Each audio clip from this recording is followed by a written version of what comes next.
Good morning, student. Welcome in your bio class. So we will continue our previous chapter. It is the structure of cell. Here you have read overviews of cell where you have know about terms organelles. Then prokaryotic cell. You have read about the smallest cell. It is mycoplasma, PPLO.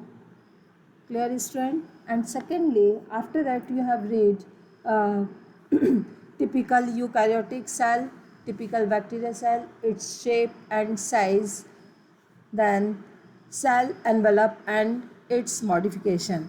From today we will start cell envelope and its modification.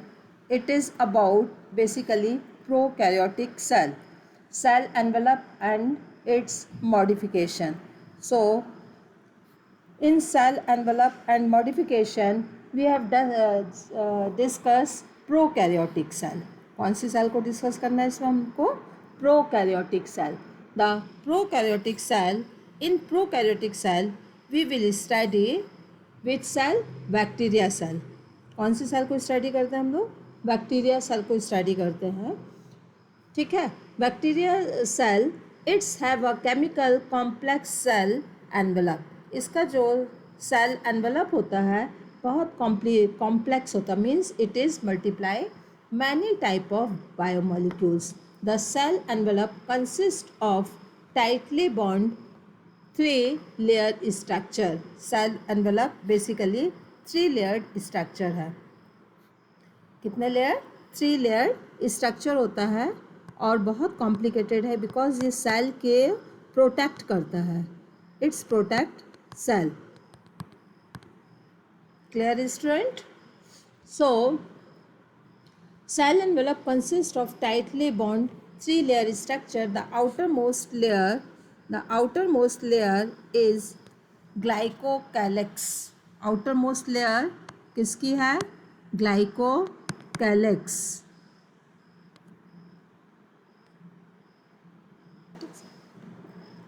Okay, student. So cell envelope consists of tightly bound 3-layered structure. Outermost layer is glycocalyx. Glycocalyx is a biomolecules. Glycocalyx. Followed by the cell wall and the plasma membrane. Outer layer किसकी होती है? Glycocalyx की. Then cell wall, then plasma membrane. Although each layer of envelope perform distinct function. और जो इसमें 3-layered है, 3-layered structure, तीनों layer के डिस्टिंक्ट फंक्शन है. मतलब इंडिपेंडेंट फंक्शन है. मतलब तीनों लेयर्स बहुत इंपॉर्टेंट हैं. Clear? They act together a single protective unit. और तीनों लेयर्स मिलकर क्या बना रही है? 3 लेयर मिलकर it is protective units. 3-layer forms protective units और जो प्रोकैरियोटिक सेल को प्रोटेक्ट करते हैं लाइक बैक्टीरिया वगैरह को. ठीक है. इसलिए दैट्स अ रीज़न कि जो एंटीबायोटिक्स जो रहते हैं जो बैक्टीरियल डिजीज़ में दिए जाती हैं वो इन लेयर्स को क्या करते हैं? इन लेयर्स की जो फॉर्मेशंस है उसको ब्लॉक कर देते हैं जिससे बैक्टीरिया का प्रोटेक्शन ख़त्म हो जाता है. वो आसानी से किल हो जाते हैं. Clear, student? Bacteria can be classified into 2 groups on the basis of difference in cell envelope and the manner in which they respond the staining procedures developed by Gram etc. हाँ, यहाँ ये important point है. क्या है कि bacteria को कई category में डिवाइड किया है और जो कैटेगरी का जो बेस है वो बेसिकली किसके ऊपर डिपेंड करता है? बेसिकली सेल एनवेलप के डिफरेंस पर. सेल एनवेलप के डिफरेंस पर बैक्टीरिया को क्लासिफाइड किया है. बेसिकली 3 लेयर तो उसमें होती ही हैं लेकिन उन लेयर में भी कुछ डिफरेंस है तो बैक्टीरिया को क्लासिफाइड कर सकते हैं. ठीक है. जब सेल एनवेलप में डिफरेंस आएगा तो वो स्टेनिंग प्रोसीजर को भी रिस्पॉन्स करेंगे. स्टेनिंग प्रोसीजर क्या होती है? लैब में एक स्टेनिंग मटेरियल होता है. जब किसी बैक्टीरिया को कल्चर करके उसकी स्लाइड बनाते हैं तो डिफरेंट स्टेन यूज़ करते हैं. ठीक है. तो जो स्टेन ले लेते हैं जो कि कलर्ड हो जाते हैं वो ग्राम पॉजिटिव होते हैं, और जो कलर नहीं लेते हैं वो ग्राम नेगेटिव होते हैं। और वो ग्राम पॉजिटिवनेस ग्राम नेगेटिवनेस डिपेंड करती है उनकी प्रोटेक्टिव जो यूनिट्स है 3 लेयर स्ट्रक्चर उसके रिस्पॉन्स पर, कि वो क्या रिस्पॉन्स कर रहे हैं, वो ग्राम स्ट्रेन हो रहे हैं या नहीं हो रहे हैं। So I think student here you have understood what is the difference between gram positive and gram negative bacteria. Gram positive bacteria are those bacteria which can stain in lab, ठीक है। और these staining process is depends on their protective unit, वो protective unit staining procedure को respond करते हैं, और जो gram negative होते हैं वो स्टेनिंग प्रोसीजर को रिस्पॉन्ड नहीं करते, मतलब वो स्टेन नहीं होते हैं, वो ग्राम नेगेटिव होते हैं। नाउ आउटर लेयर, जो सबसे आउटर मोस्ट लेयर है, it is made up of glycocalyx. किससे बनी है? Glycocalyx. It is differ in composition and thickness among different bacteria. Glycocalyx जो है वो अलग अलग बैक्टीरिया में उसकी थिकनेस अलग अलग होती है, ठीक है, सब में एक जैसी नहीं होती। Glycocalyx differ in compositions and thickness among different bacteria.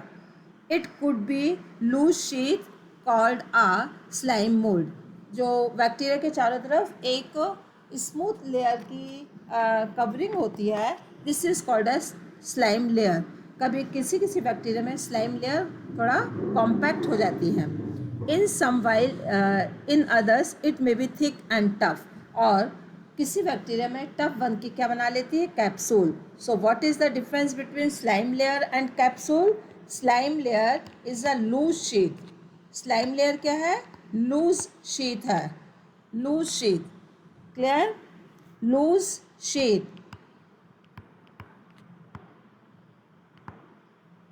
और capsule is a hard, tough and compact structure. Hard and compact structure. So student, when you will read your NCERT, so especially underline that particular points which gives our differences. Clear? So glycocalyx क्या है? Outer most layer की biomolecules हैं, और ये biomolecules अलग अलग bacteria में different होते हैं। It is different in different bacteria. Sometimes when it is arranged in loose manner, it is called slime layer. When it is compact, thick and tough layer form, it is called as capsule. Now cell wall. Cell wall determine the shape of the cell. Cell wall का क्या काम है? Shape form करना, ठीक है। And it gives strong structure support to prevent bacterium from bursting और collapsing, और ये बैक्टीरिया को बर्स्टिंग और कोलैप्सिंग से सेव करता है। कौन सा हुआ? Cell wall. Now third one is plasma membrane. Plasma membrane is selective permeable in nature and interact with the outside world. ये क्या करता है? प्लाज्मा मेम्ब्रेन ये सिलेक्टिव परमेबल मेम्ब्रेन है. Selective permeable you have read in class 9th also. Again I will explain you the material which is important for cell. It can be passed inside the cell through plasma membrane. The substance which is not beneficial for cell, it cannot pass. So this is the nature of plasma membrane. So now here you can understood cell envelope and its modification. जो prokaryotic cell होती है उसका cell envelope, it is very very complex structure made up of 3 layers. Outer layer में भी slime layer और capsule, या तो outer layer slime layer के फॉर्म पर होती है या कैप्सूल के फॉर्म पर. Second layer is cell wall. It maintain shape of the cell and provide long strong structure support. And third layer, inner layer, it is called as plasma membrane and it is selective permeable in nature and interact with the outside world. Interact with the outsider world का मतलब ये बाहर से कौन से material अंदर जाने हैं या अंदर के कौन से मटेरियल बाहर आने हैं। तो प्लाज्मा मेम्ब्रेन अपने नेचर के हिसाब से और सेल की इम्पोर्टेंस के अकॉर्डिंग वो मटेरियल को सिलेक्ट करती है, चूज़ करती है। क्लियर। नेक्स्ट आता है cell envelope and its modification. ये तो अभी आपने क्या रीड किया, cell envelope. Now modification. Modifications का मतलब ये है कि जब सेल किसी भी फॉर्म पर ट्रांसफ़र हो जाए या मॉडिफाइड हो जाए, चेंज हो जाए, it is called as modification. तो first modification it is mesosome. First जो मॉडिफिकेशन है बैक्टीरियल सेल का वो मीजोसोम है। मीजोसोम बहुत इंपॉर्टेंट है because it's from the extensions of plasma membrane. Mesosome पहले किससे फॉर्म हो रहा है, प्लाज्मा मेम्ब्रेन से, ना सेल वॉल से फॉर्म हो रहा है ना स्लाइम लेयर से फॉर्म हो रहा है। ठीक है, it is form by last layer. The last layer is a plasma membrane. These extensions are in form of vesicles. Last layer इस तरीके से वेसिकल्स के फॉर्म पर यो, this is called as vesicles. ठीक है, एक वो वेसिकल्स की शेप पर आ जाती है। समझ में आया? वेसिकल्स कभी कभी लॉन्ग ट्यूब लाइक स्ट्रक्चर पे फॉर्म हो जाती है, कभी कभी लैमेली के फॉर्म हो जाती है, जैसे आप लोगों ने क्लोरोप्लास्ट को रीड किया था लैमेली के फॉर्म पर। बेसिकली क्या कर रहा है, मीजोसोम का क्या वर्क है, they help in cell wall formation. ये मीजोसोम सेल वॉल के फॉर्मेशन पर हेल्प कर रहा है। DNA replication and distributions to daughter cell. जब सेल डिवाइड होती है, दो सेल फॉर्म होती है, डॉटर सेल फॉर्म होती है ना। When parental cell is divide in simpler way then its form many cell. This cell is called daughter cell. The mesosome help in formation of cell wall, in replications of DNA and distributions of material into daughter cell. Mesosome इस तरीके से इसके कई function हैं और it is what is this mesosome? It is modification of plasma membrane. If I ask you what is mesosome, you will clearly give me answer. It is modification of plasma membrane. They also help in respiration. Mesosome is very important basically in case of prokaryotic cell because it's can do many function or mostly whole function of the cell. It also help in respiration, secretion process, increase life surface, the surface area of the plasma membrane. Yes, यदि कोई एक ये plasma membrane है और इसमें इस तरीके से ट्यूब्यूल्स और अलग अलग स्ट्रक्चर फॉर्म्स हो रहे हैं, ठीक है ना। तो इट्स ये क्या है, अलग है। मीजोसोम हो गया, ये ट्यूब्यूल्स फॉर्म पर हो गया, ये लैमेली फॉर्म पर हो गया। तो ये क्या बना रहे हैं, सरफेस एरिया को इंक्रीज कर रहे हैं, सरफेस एरिया इंक्रीज कर रहे हैं। और आप लोगों को पता है ना, सरफेस एरिया इंक्रीज होगा तो सेलुलर एक्टिविटीज़ प्रॉपर वे में हो पाएगी। You have read in breathing system the structure of lungs where air sac और alveoli is ultimately divide into air sac. और एयर सैक बेसिकली बहुत सारे होते हैं जो कि लंग्स के सरफेस एरिया को इंक्रीज करते। That's the reason respiration process going on very smoothly. तो यही काम है, जहाँ सरफेस एरिया इंक्रीज होगा वहाँ पे वो फंक्शनिंग अपने आप एनहेंस्ड हो जाएगी। ठीक है, तो increase the surface area of plasma membrane and enzymatic contents. In some prokaryotic like cyanobacteria, there are other membrane extensions into cytoplasm called chromatophores. Yes, chromatophores is a other modifications of plasma membrane and but in case of cyanobacteria. तो दो modifications आपने read किए हैं। Cyanobacteria is also prokaryotic cell, ठीक है। तो basically क्या है, साइनोबैक्टीरिया एक ब्लू ग्रीन एल्गी में साइनोबैक्टीरिया होता है, और साइनोबैक्टीरिया स्पेशली नाइट्रोजन फिक्सेशन में हेल्प कर रहा है। आपको हम इसका थोड़ा सा फंक्शंस बता देते हैं। तो साइनोबैक्टीरिया एक स्ट्रक्चर फॉर्म करता है प्लाज्मा मेम्ब्रेन से। This structure is called basically chromatophores. कौन सा स्ट्रक्चर है ये? Chromatophores. Now I can give you questions. What is chromatophores and what is the function of chromatophores? So you will write chromatophores is the extensions of plasma membrane in basically cyanobacteria. Clear? And it's contains some pigments which help in photosynthesis. So in this way we can see a lot of functions mesosome perform और extensions of plasma membrane perform. Prokaryotic cell में जो 3 layer system होता है it is very very important. Clear? उसको protect करने के लिए, उसकी डिफरेंट फंक्शनिंग के लिए, उसको एग्जिस्ट करने के लिए। Clear? Now we will read nature of bacteria. Bacteria में भी मोटाइल और नॉन मोटाइल। समटाइम्स वो मोटाइल भी हो सकते हैं, मीन्स मूव कर सकते हैं, sometimes non motile. If motile, यदि वो मोटाइल है तो क्यों है? They have thin filamentous extensions in their cell wall. अब ये जो एक्सटेंशंस हो रहा है सेल वॉल से हो रहा है, ना ही ये कैप्सूल लेयर से हो रहा है, ना ही ये स्लाइम लेयर से हो रहा है। किससे हो रहा है?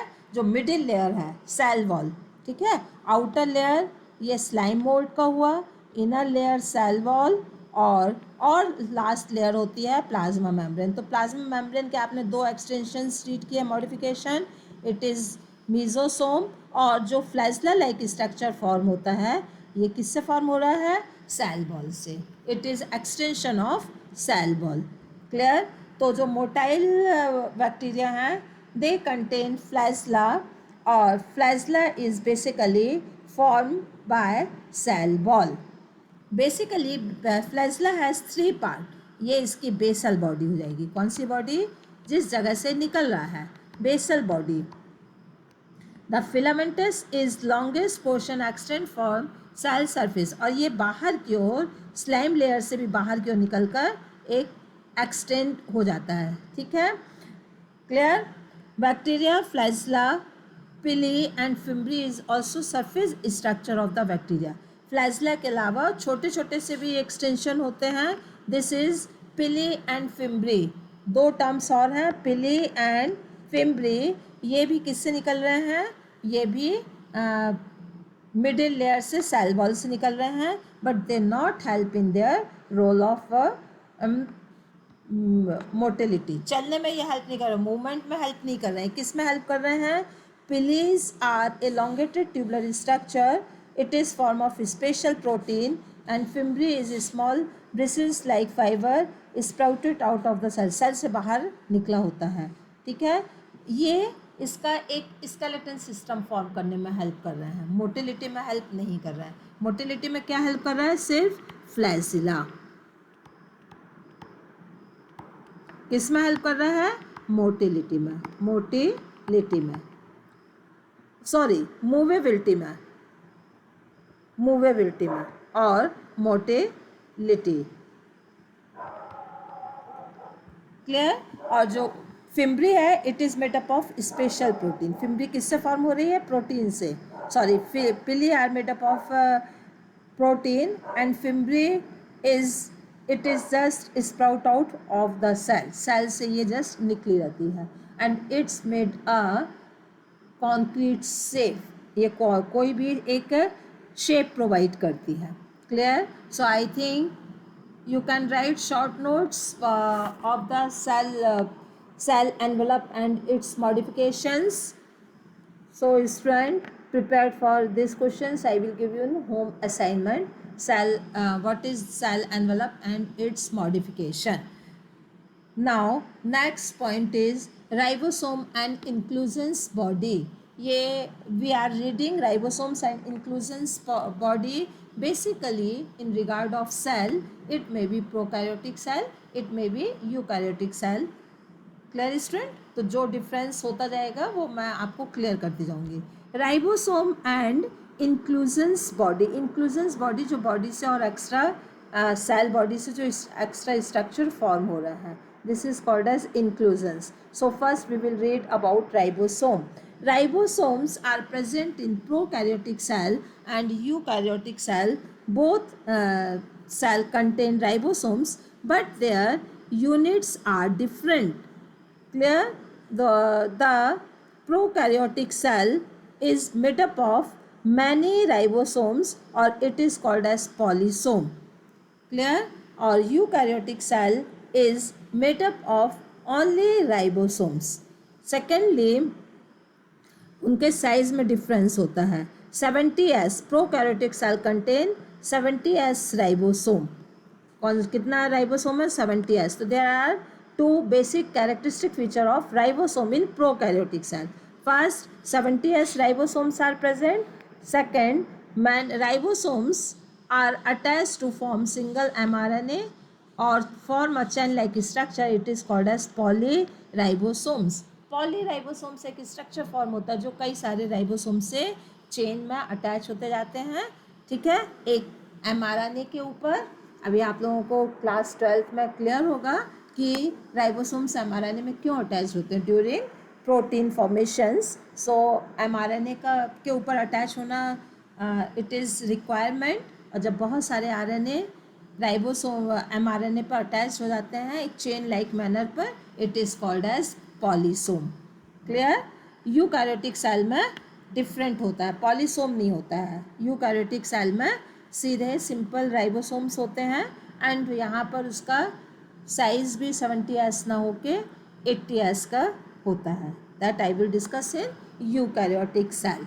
Now second points is inclusions body. Inclusions body, reverse material in prokaryotic cell are stored in the cytoplasm in form of inclusions body. Cell के अंदर सेलुलर एक्टिविटीज़ हुई राइबो. ठीक है बेटा, सेल क्यों इंपॉर्टेंट होता है? क्योंकि बहुत सारी सेलुलर एक्टिविटीज़ को परफॉर्म करता है. एक वो उसको प्लेस देता है, एक उसको फील्ड देता है. क्लियर? तो इस तरीके से जब बहुत सारी एक्टिविटीज़ जब सेल के अंदर होती हैं तो a lot of waste material is form. Naturally होगा उसमें वेस्ट मटेरियल इज फॉर्म. ठीक है, it is include in inclusions body जो कि साइटोप्लाज्म में इससे मिक्स ना हो सके क्योंकि it is toxic substance for sale. तो इस टॉक्सिसिटी को सेव करने के लिए इंक्लूजन्स बॉडी में ये मटेरियल कलेक्ट हो जाता है. It is not bounded bye membrane. इसकी अपनी ओन मेम्ब्रेन नहीं होती है. ये किसका पार्ट है? सेल एनवेलप का. ठीक है, it is free, life free in cytoplasm. Cytoplasm में ये ऐसे ही पड़ा रहता है. ठीक है, जब ये बहुत सारा टॉक्सिक मटेरियल हो जाएगा तो ये शिफ्ट होकर सेल वॉल से शिफ्ट होकर और प्लाज्मा मेम्ब्रेन के थ्रू ये सेल से बाहर हो जाएगा. There are not bounded by any membrane, free in cytoplasm. Phosphates granules क्या इसमें पड़े होते हैं? The waste material is phosphate granules, cyanophycin granules और ग्लाइकोजिन ग्रेन्यूल्स. ठीक है, ये ग्लाइकोजिन बेसिकली क्या है? Store material. ठीक है, जब स्टार्च ग्लाइकोजिन में कन्वर्ट हो जाता है. साइनोफाइसिन इज अ पिगमेंट्स और phosphate granules are material from which cell protective unit is form. ये एक्स्ट्रा जब भी होता है तो ये इन इंक्लूजन्स बॉडी में कलेक्ट हो जाता है. So I think student here you have this point you have understood. So today's topic was cell envelope and its modifications, ribosome and inclusions body. You just make a lot of questions from this topic and try to understood each and every points. Okay student, hope you will understood. Thank you student, have a nice day.